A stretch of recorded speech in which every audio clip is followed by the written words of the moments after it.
राजपूत ही है जिसका प्राण जहां पर बचन न जाए। राम आधार बहुत खराब सदस्य है। अब माननीय मुख्यमंत्री जी आग बबूला हो गए। राजद के समय में शंकराचार्य थे।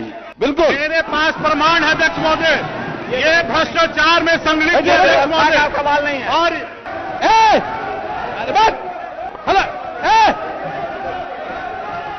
अगर सरकार में दम है तो मनजीत सिंह ने आरोप लगाया है उसकी जांच सीबीआई से हो। अगर राम आधार भाग गया तो असल क्षत्रिय नहीं। रकबा तेरे जमीर का लाखों हुआ तो क्या, दायरा तेरे जिगर का 1 इंच भी नहीं।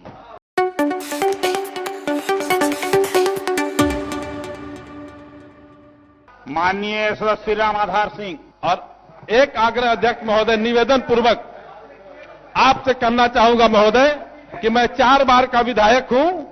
आगे के पंक्ति में सीनियर विधायकों का जगह है, आप वहां निश्चित रूप से आरक्षित करने का कष्ट करेंगे ताकि फिर आपको हमको निर्देश आप न दे सके कि आप वहां स्थान पर जाएं। ये आपसे अनुरोध है। आप अपने मुख्य सचेतक जी और नेताजी से बात करें। ठीक है अध्यक्ष महोदय, लंबा चौड़ा सरकार ने बजट पेश किया है, यानी रकबा तेरे जमीर का लाखों हुआ तो क्या, रकबा तेरे जमीर का लाखों हुआ तो क्या, दायरा तेरे जिगर का 1 इंच भी नहीं। बजट पेश करने और पैसा देने से नहीं होगा सब अध्यक्ष महोदय। अध्यक्ष महोदय, लोग कहते हैं कि पहले सरकार में थे। हम जब सरकार में थे, माननीय मुख्यमंत्री जी खाद्य आपूर्ति विभाग और सहकारिता विभाग के बैठक करते थे। बैठ के हम लोग सुझाव देते थे और उसका परिणाम था महोदय कि पिछले साल 18 फरवरी तक 7,93,000 टन धान का खरीद हुआ।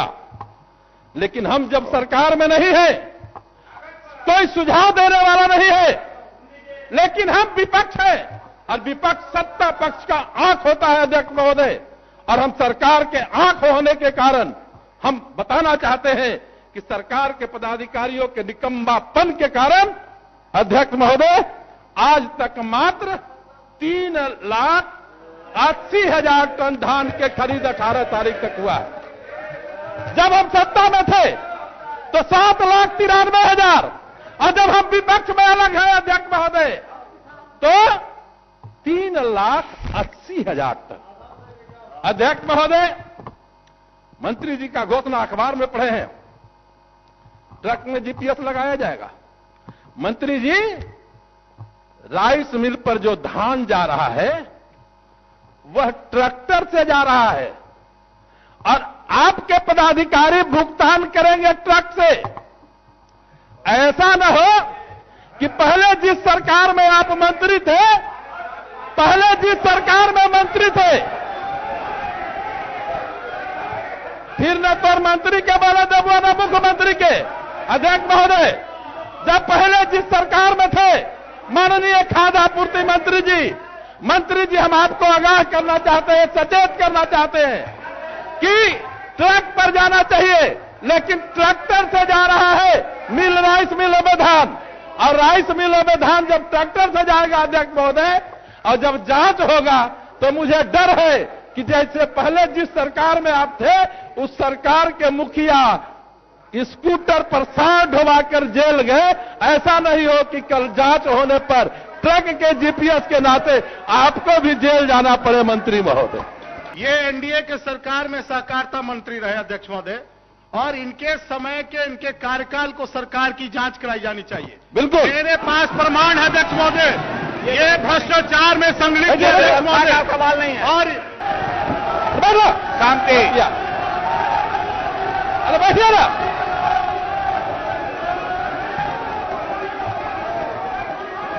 शांति। अध्यक्ष महोदय, अरे बैठ। मैं इस चुनौती को स्वीकार करता हूं और सरकार में अगर दम है तो सीबीआई से जांच कराए, मेरे संपत्ति का जांच सीबीआई से कराए।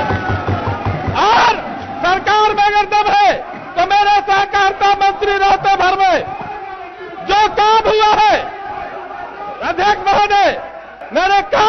संपत्ति की जांच सीबीआई से कराए। साथ ही आप यह भी निर्देश दीजिए कि उन सभी मंत्रियों का संपत्ति का भी जांच सीबीआई से हो। हम आग्रह करेंगे आपसे, हम आपसे निवेदन किया है कि जो मंजीत सिंह ने प्रश्न उठाया है उसकी जांच सीबीआई से कराए। अगर आप घोषणा नहीं करते हैं तो हम धरना पर बैठेंगे। आप घोषणा नहीं करते हैं तो धरना पर बैठेंगे। अगर सरकार में दम है, अगर सरकार में दम है तो मंजीत सिंह ने आरोप लगाया है उसकी जांच सीबीआई से हो। अगर सदन के ही स्थिति रहा अध्यक्ष महोदय तो एक भी मंत्री के नहीं बोलने देंगे।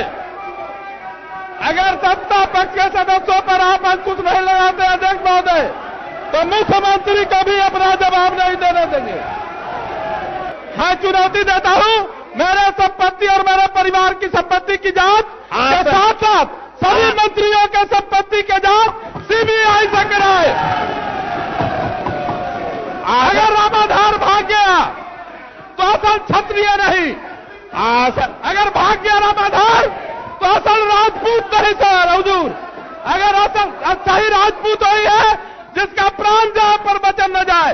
रघुकुल रीति सदा चली है, आसन रघुकुल में पैदा लिए हैं। हम चुनौती देते हैं, हमारा संपत्ति मेरे परिवार की संपत्ति और और इस सारे मंत्रियों के संपत्ति एक नरेंद्र यादव के छोड़कर, नरेंद्र यादव के छोड़कर बाकी सभी मंत्रियों के संपत्ति की जांच के संदर्भ में जो आप दे रहे हैं सुझाव, आसन उसको देखेगा। खाद्य आपूर्ति विभाग के प्रधान सचिव ने कहा कि हम ऐसा गोडाउन बनाएंगे कि जिसमें हवा भरेंगे और हवा भर के गोडाउन तैयार हो जाएगा। उसमें 5000 टन तक अनाज आतेगा। माननीय मंत्री जी, आप जब जवाब देंगे तो बताएंगे कि हवा भरने वाला गोडाउन क्या हुआ।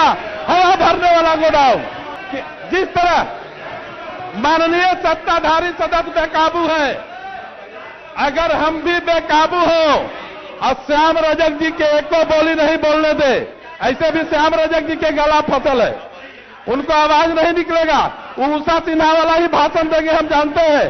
तो फिर अध्यक्ष महोदय आपसे प्रार्थना है, निवेदन है, चरण स्पष्ट करके आग्रह है कि फिर हमको दोषी मत कहिएगा कि रामाधार बहुत खराब सदस्य है। हम आग्रह करना चाहते हैं, पिछले साल किसानों के 2 करोड़ बोरा राइस मिल वाले बेच दिए अपना भूसी। मैं मंत्री जी से आपके माध्यम से जानना चाहता हूं कि आप किसानों का बोरा लौटाएंगे।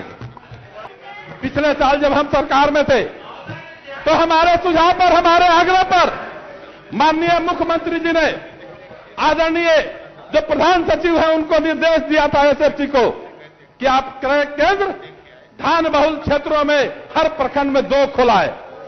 और इसके कारण पिछले साल एसएफसी का 384 क्रय केंद्र था, 384, और अभी मात्र 230 क्रय केंद्र है। अब माननीय पूर्व के शंकराचार्य जी, राजद के समय में शंकराचार्य थे, सोना के मुकुट पहनले थे, राजस्व मंत्री, इनका भी कार्य पद्धति के जांच करवाने का आदेश सीबीआई से दीजिए अध्यक्ष महोदय। अध्यक्ष महोदय, सोनिया गांधी आई एक विश्वविद्यालय के शिलापट लगाने के लिए आई किशनगंज में। अब माननीय मुख्यमंत्री जी आग बबूला हो गए, लेकिन माननीय सदस्यों को एक भी गोडाउन पर शिलापट नहीं लग रहा है। अध्यक्ष महोदय, जब एक शिलापट लगाने के लिए बिहार का मुखिया रोने लगते हैं, आग बबूला हो जाते हैं, तो इन विधायकों का क्या हो गया अध्यक्ष महोदय, जिनके गोडाउनों पर शिलापट नहीं लग रहा है। हमारा संपत्ति के साथ साथ एक नरेंद्र यादव जी के हम नहीं कर सकते हैं। वह सज्जन है, वह ईमानदार है, उसके देख रेख में पूरे बिहार में सड़क बना है। अब बाकी के संपत्ति के जांच कराइए, वह कितना मंत्री रुपया कमाया है, किसको पाकिस्तान से संबंध है, तो पाकिस्तानी एजेंट है, उस सबका जांच कराइए। इन्हीं शब्दों के साथ